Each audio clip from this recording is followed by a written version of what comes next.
Today on Time About the Movies, we're heading into the Green Zone, where Matt Damon, Amy Ryan, Greg Kinnear, Brendan Gleeson, and Jason Isaacs are waiting, thanks to Paul Greengrass and writer Brian Helgeland. We also have Jay Baruchel starring in a romantic comedy with Alice Eve called She's Out of My League.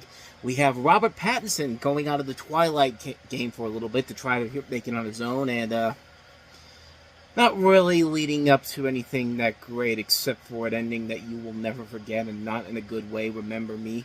And we also have Carlos Mencia and Forrest Whitaker starring in basically a remake of Father of the Bride with Our Family Wedding. A lot of movies to take a look at today, so March 12, 2010, coming up next on Time About the Movies.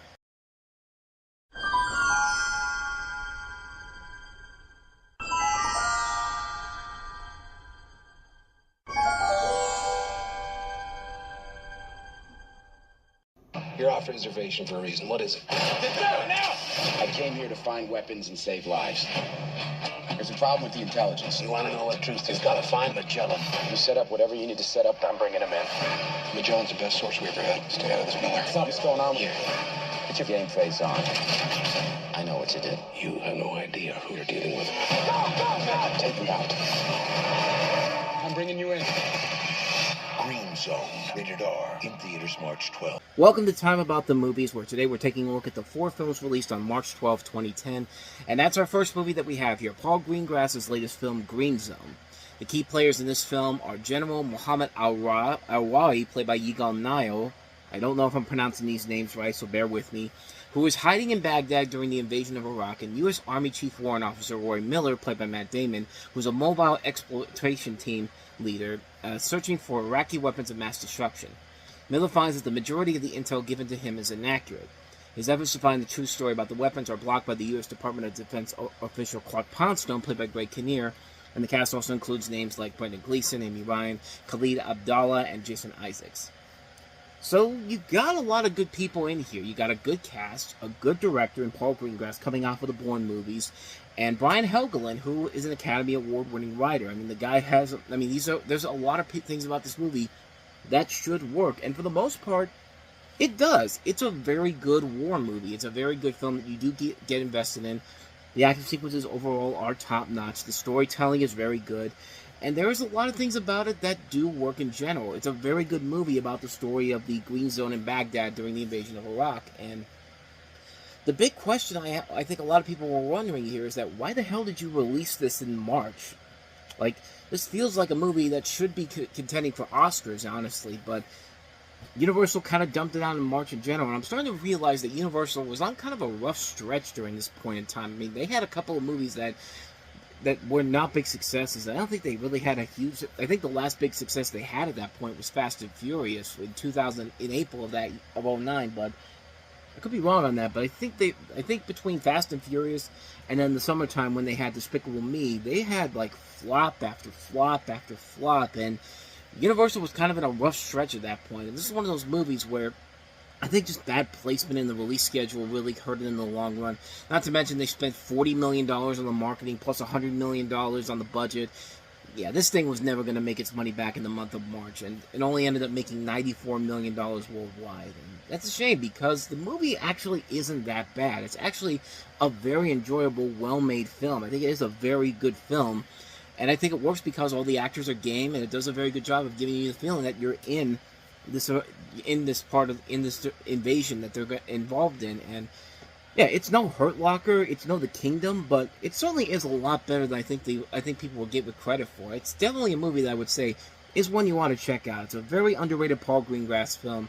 Definitely one worth checking out. So let's go ahead and move on to the next movie that we have here, and that is Jay Baruchel starring in his first leading role as a comedic actor. That is She's Out of My League. Nailed it. I brought a girl with me. Please don't be a jerk. Hey, everybody. Are you a hooker? Dylan. Or a prostitute, I mean? No. There's a million examples of guys like Turkey ending up with beautiful women. Such as? The president of France and that girl that went out with Mick Jagger. He knows about wine, and he can probably French kiss like a mother. She's Out of My League, rated R, in theaters everywhere March 12th. Trust me when I tell you, that scene at the end there, when they show why no one wants to date this woman, is really one of the stupidest things ever. And yeah, it's not one of the stupidest endings we'll see this weekend, but this is She's Out of My League, where you have a security guard named Kirk, played by Jay Baruchel, who meets a smart, sexy, and charming girl named Molly, played by Alice Eve, in one of her first film roles here. I think she actually had done... This might be her first overall movie role in general, because I think she's from the UK. She might have been in some stuff in the UK, too. I can't remember for certain, but she was a newcomer when this came out, and she loses her iPhone on an airplane, and she doesn't know, and Kirk doesn't know how a girl like her would be invested in a guy like him, and he turns to his friends and family for advice, to little or no success. And this is one of those movies where, one thing I was kind of attached to it because it was shot in Pittsburgh. I'm not too far away from the city. I mean, we're about 30 minutes away, so yeah, I get attached to movies like this. Groundhog Day, Adventureland, Zack and Miri Make a Porno, even not so great movies like Striking Distance and Innocent Blood are movies where it's just like, yeah, the movies aren't good. Inspector Gadget's another example of that. Yeah, the movies aren't good, but seeing the city back in the day, seeing Pittsburgh back in the day, and what it looked like back then, I kind of got a soft spot for it. So yeah, it's kind of one of those things where it's just like, yeah, I know it's not going to be worth it, but it's worth it just to see the city in general on the big screen like that. But the movie itself is very mixed. I thought the film overall was just kind of like, it wasn't bad. It wasn't bad, but it wasn't great either. There's a lot of good moments in the movie, but at the same time, a lot of moments in here don't really work all that well. Like when Kirk meets Molly's parents for the first time, and like, it just, it's weird. Like the movie, like, it's, to quote Lonely Island, it's basically, it's basically what happens is jizz in your pants. I mean, that's if you've seen the movie, you know what I'm talking about, because that scene just goes on and on and on, and it does not end. Like, it's one of those things where the movie just gets so ridiculously long and just pointless. It's just like, wrap it up already. The trailer stopped it at the right time, but no, this thing goes on for like twice as long as it does in the trailer, and it drags. It drags so hard in this, and the family of Kirk was just way too cruel to these people. I mean, his girlfriend, ex-girlfriend, played by Lindsay Sloan, is someone I did not like at all. Like, in the end, they throw in this... Again, it's a very pointless action sequence where one of the cars that takes you around the air... She takes one of the cars that takes you around the airport, and she gets punched. And it's just like, at that point, like, I don't advocate hitting women or anything like that, but that's one of those times where it's just like, it's one of the few times I would say, goddamn right, you better hit that bitch, because she got so on your nerves so quickly, and, like, she was just too much of a bitch to deal with, and I just can't handle people like that. I hate people like that in movies, where it's just like, you're supposed to not hit women and all that type of stuff, but no, that's the type of person that you beat up so she gets some sense knocked into her. Again, I am not in support of beating any women up. Don't even start those rumors about me. But I am not in that camp at all. But the other characters overall were really not that special. Nate Torrance from the Get Smart movies. I mean, I didn't really like him because it seemed like they were setting it up for like a bigger subplot in the movie, some kind of conflict, and it never goes anywhere, man. It never really goes anywhere in particular. I just felt like what do we even do? Why was that even in there? But again, there are good moments in here. The two lead stars I thought worked very well. I thought Jay Baruchel and Alice Eve had a lot of good chemistry together. I like T.J. Miller. This is back when T.J. Miller was actually kind of likable and actually can be funny. Mike Vogel, who were both of them were in Cloverfield. I thought they were good. Kristen Ritter was a very good actress in that movie. To me, I think one of the biggest things that really hurt the film overall was the fact that there's a whole scene in the whole reason, the whole purpose of the movie is to figure out why would this beautiful young woman go with this nerdy guy in the end? Like, what's the reason? Like, what does he think the reason is? Well, that scene at the end of that commercial you saw leads into a scene where we find out that she has web feet. And for some reason, that's the reason why they gotta have the third act breakup. And it's just kind of like, really? That's where we're going with this? I mean, I know people that have webbed feet, and it's not really that big of a deal, guys. It's just like, but, like, the way they set it up here, they set it up like this is like the equivalent of, like, the fact that, she's banging somebody behind his back, like she's having an affair with her. It's just like, no, it's not that at all, but it's just kind of like, and that's part of the problem with the movie in general. It wants to be this raunchy comedy on the same level of something like a Judd Apatow movie, but it's missing that extra caveat that makes it stand out and gives us something that makes sense, first of all, and does not have stupid elements like, I'm breaking up with you because you have web feet, you ugly person. He didn't really say that, but it just kind of feels that way. But it's a very mixed bag of a movie. I went in there expecting something like an I Love You Man, which came out the year before, which was done very well, and I didn't get that. The movie isn't bad per se. I thought the performances, for the most part, were good. It's nice to see the city of Pittsburgh on the big screen, but the story really needed another lift to it. It really needed another element to it to give it a unique edge to it. But it really kills me to see that story so underwhelmingly put together, because this is written by the same guys who did the movie Sex Drive. Sex Drive was a terrific film. Sex Drive was a good movie. It was one of those underrated raunchy comedies that kind of came and went. But this, not so much. This is a movie made by a major studio. It has more recognizable names in it.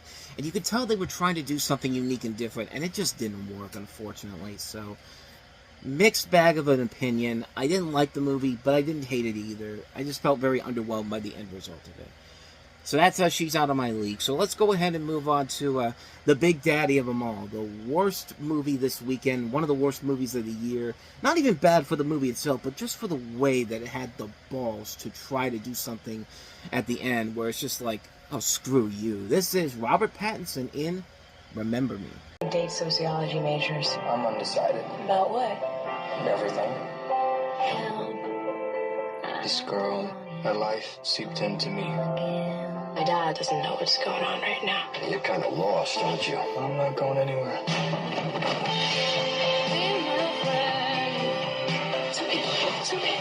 If I knew you could hear me, I would say our fingerprints don't fade from the lives we touch. Remember Me, rated PG-13, in theaters March 12th. So in Remember Me, this is a romantic drama set in New York City where you have a man named Tyler, who's a rebellious young guy, and he meets a girl named Allie, played by Emile de Raven of Lost fame, through a twist of fate. Her spirit helps him heal after a family tragedy, though soon the circumstances that brought them together threaten to tear them apart. Now, a lot of the reasons for this movie being so bad is not all the way around. The overall movie itself, it's just kind of bland and generic, and you know, we know that Robert Pattinson can act. I mean, we've seen it in Tenet, we've seen it in The Batman, we saw it recently with Mickey 17, but, you know, the thought was that once you take him out of Twilight, the acting chops are going to come back into full force here, and not in this movie. I mean, he proved it in this film that he had no acting chops or charisma whatsoever. He's kind of sleepwalking through this performance where he's just getting by off of his good looks, and that's it. And at the time, when you watch him in this movie, he's just a plank of wood. He's worse than a plank of wood. Plank from Ed and Nettie could act better than this guy did. I mean, he was up there with Henry Cavill in terms of actors with no acting chops whatsoever. But then again, the other actors aren't doing a bad job either. I mean, it's just bad material given to them. The whole thing is about, with Emile de Raven's fine here. Chris Cooper, pretty much channeling the same character from American Beauty. I mean, he's pretty much the same thing. He's like the abusive father. And Pierce Brosnan, I mean, you thought Mamma Mia was him overacting and going a little too over the top. Wait until you get a load of this. Who the hell do you think you're talking to? You pedal down here on your bike, for Christ's sake. You're gonna take care of nothing. You're responsible for no one. You're a kid. You think you're the first one to lose anything? You think that whatever you feel in your heart, I don't also feel it in mine? Had to take that from the Spill review. But you get the idea. Like, the guy is just... Like, it's overacting meets underacting in that scene in particular, because you got Pierce Brosnan going like, who the hell do you think you're talking to? Let me go ahead and raise my voice so you know how serious I am, because raising your voice clearly shows how serious you are in that situation. But the overall script overall is not helping them either. It's your typical melodramatic drama that you would see in a Lifetime movie. I swear, if it didn't have the actors in this movie, this would have been something you would have seen on Lifetime as the movie of the week. But let's just get to the biggest problem with the movie, the nitty-gritty about why this movie is as bad as it is. And the movie has, without a doubt, the absolute worst ending for a movie you will ever see in your entire life. So, the father of Tyler, played by Pierce Brosnan, drops his younger sister off, Carolyn, at his school. She sits in a classroom where the teacher writes the date on the blackboard. I specifically forgot to mention in this plot synopsis that this takes place in the summer of 2001. Not the summer of 2001, well, pretty much the summer of 2001, but then she writes the date on the board, and it says September 11th, 2001. Your first thought to yourself is, they're not going to do what I think they're going to do here, are they? And then the very next scene is Robert Pattinson looking out the window of his father's office, which is revealed to be the location of the 101st floor of the North Tower of the World Trade Center, and once the 9/11 terrorist attacks begin, the rest of the family looks at the towers before the camera pans over the rubble, showing Tyler's diary in a voiceover that says that he revealed to Michael that he loves him, his father, of course, Michael, and he forgives him for killing himself. Tyler is buried next to Michael. Actually, that's... Michael wasn't the name of his father. No, it's not the name of his father. Get this. Let me just go ahead and read this again, because there was a subplot in the... There was a thing earlier in the movie where, you know, the girl that he's talking... is the girl that he meets, Mildred Raven, Allie. You know, she has a tattoo of her brother, Michael. And, you know, we find out that Michael and Tyler were brothers, and Tyler reveals to Michael that he loves him, and he forgives him for killing himself, and Tyler is buried next to Michael. And then sometime later, Caroline and Charles seem to have a healthy father-daughter relationship. Aiden, who has since gotten a tattoo of Tyler's name on his arm, is working hard in school as Allie gets on the subway at the same spot where her mother was killed. I'm sorry, but no. Hell no. If I could channel Tracy Morgan from Cop Out earlier in the week, no. No. Hell no. No. I refuse. No. No. Like, you do not get to use a tragic event like September 11th for not one, but two cheap emotional ploys. I mean, mother of God. This is the reason why this movie is terrible. This movie is so lazy that it has to resort to using such a horrendous event in our country's history as a manipulative emotional ploy. Fuck that shit. Now, I'm not saying that you cannot use September 11th as the centerpiece of a story, but have a purpose to it being there. We've had movies about the September 11th attacks. World Trade Center, United 93, great movies. We've had movies centering around the storyline involving the 9/11 attacks. 25th Hour, Reign Over Me, great movies. What they do here is so despicable and so pathetic. This movie fails so miserably because it ends on the most heinous and most disheartening way to get an emotional impact out of you. Excuse me. A good story should never have to rely on such a tragic day in our history to get a cheap emotional ploy out of you. The story itself should just do that. And that just means that the scriptwriter, this Jenny Lumet, the daughter of Sidney Lumet, by the way, has no intention on ending this on a good enough note and just did it because they got lazy or the studio forced them to do it, which, let's be honest, it's Summon Entertainment. This is the company that literally is this... It's the place that Twilight built, and if you had seen some of their bad movies they put out that year, which there was a lot of them, that's probably what ended up happening. But that's the reason why this is one of the worst movies ever made. This movie is so unbelievably bad just for that moment there. The first 3/4 of the movie are just a bland, lame, melodramatic drama, but it's that final act that just destroys any hope this movie had of becoming something relevant or something that's watchable, using a historical event as a cheap emotional ploy. Just, ugh. I'm getting frustrated just thinking about how bad it is. Like, that's how you know you fucked up big time, when you have to resort to that level of idiocy, stupidity. Just, God, I hate this movie so much. I hate this movie so much. Remember Me is a bad film, one of the worst movies of that decade, and yeah, it's just a bad movie. Just a bad movie. So with all that said, let's go ahead and move on to our last movie that we have here, and that is Carlos Mencia and Forest Whitaker starring in the comedy Our Family Wedding. Your parents are gonna love me. They'll love me because I love you. This is Lucia, Hi, Daddy. Hi, Angel. and this is her family. Give me the keys to the other truck. I'll tow the cars myself. You know you don't pedal with your feet anymore, right? Times have changed. This is Marcus, Pops. and this is his family. Hey, stop. That's my car. It's on the hook. I got here before you had it on the hook. Oh, what? You don't understand English? El vato dice bye-bye. Now, their two worlds are about to collide. You towed my car. What's the big deal, brother? Brother, I'm not your brother, hombre. Hombre, Dad, really? Dad. We're getting married. What? Yep, we are. Yay! Ay, qué bárbara. Just wait till you meet him. Buenos dias. Comedy. Oh, Fox Searchlight, we expect so much better from you. Not to mention this comes 1 year after the last movie that they did that was more of a mainstream raunchy comedy in Miss March came out. Fox Searchlight doesn't make movies like this. This is the type of movie you would expect solely from 20th Century Fox to put out, but nope.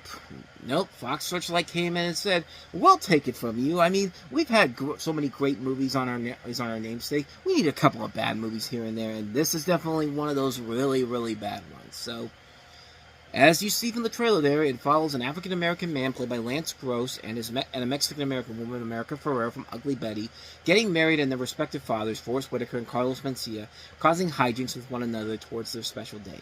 Why? All because Carlos Mencia towed his father's car. I wish I was kidding, but that's literally what happens in this movie. This movie is literally just a retread of Father of the Bride, except replace Steve Martin with Carlos Mencia and Forrest Whitaker in it, and it's just like it's literally that movie. And they did another Father of the Bride remake later on that was a Latino-based remake with Andy Garcia as the father in that movie. But it's just like this movie just really fell apart pretty quickly. And Carlos Mencia, God bless the guy, he's trying. I mean, Mind of Mencia wasn't that bad of a show, and he did show potential as a comedic actor, but man, this movie is just everything that you hate about Carlos Mencia and then some. What's Forrest Whitaker doing in here? He's an Academy Award-winning actor, for God's sake. Hell, why is America Ferrera in here? She's one of the hottest young stars in Ugly Betty. Why is Regina King in here? Why is Charlie Murphy involved in here? Why is the director of Roll Bounce making this movie? Why is the guy who just gave us Captain America Brave New World writing the script for this? Why? You'll be saying that a lot during this movie. That's how terrible this movie is. It's a lazy comedy, and you know exactly where it's going to go. These two dads are going to do whatever they can to stop the wedding from happening, and essentially that's going to lead to, them having a big third act breakup, and then they have to come together at the end to sing Kumbaya and all that type of stuff, and just get the hell out of here with that shit. Just enough of this already, man. It's just a disappointment. It's a terrible movie. It's not funny. It's not creative. It wastes so much good talent here. And you expect so much better from Fox Searchlight. I mean, I don't know what was going on between this and the year before, because they made some terrible movies. Miss March. I think they were also behind Postgrad 2, Amelia, that terrible Hilary Swank biopic. Just, you don't expect bad movies from Fox Searchlight often, but in that span between March 2009 and March 2010, apparently they were on the track of making some bad movies, and boy, did they make some really bad movies. So yeah. So I think you pretty much got the idea here. Our Family Wedding is not worth seeing, so avoid that one like the plague. And thus, with all that said, we wrap up another edition of Time About the Movies, and we have a doozy for you next time around. 6 movies to take a look at, and the first 2 are 2 of the worst movies I have ever seen in my life. We have the big screen debut of the popular children's book series Diary of a Wimpy Kid. We have the movie that killed Jennifer Aniston's movie career as a whole and also stars Gerard Butler, the bounty hunter. We have Forrest Whitaker once again starring alongside Jude Law in the action thriller Repo Men. But we do eventually get to good movies after the first 2 movies. We do follow it up with Kristen Stewart starring alongside Dakota Fanning in the movie The Runaways. We have the first film from the Girl with the Dragon Tattoo series starring Noomi Rapace. And we also have Ben Stiller starring in Noah Baumbach's latest movie, Dreamworks. So we'll start off kind of rough in the beginning, but it will get better as the show goes on. 6 films to take a look at next time around. We'll delve into all that tomorrow on the show, so definitely be on the lookout for that. But with all that said, thank you so much for watching this. I hope you enjoyed it. If you did, go ahead and hit that like button, the subscribe button, and the notification button so you get updates on when new videos come out. We do post new videos here every day, and also don't forget to check out our playlist as well as the previous episodes. So, with all that said, thank you so much for watching, and whether it's in the past, the present, or the future, I will see you at the movies. Take care.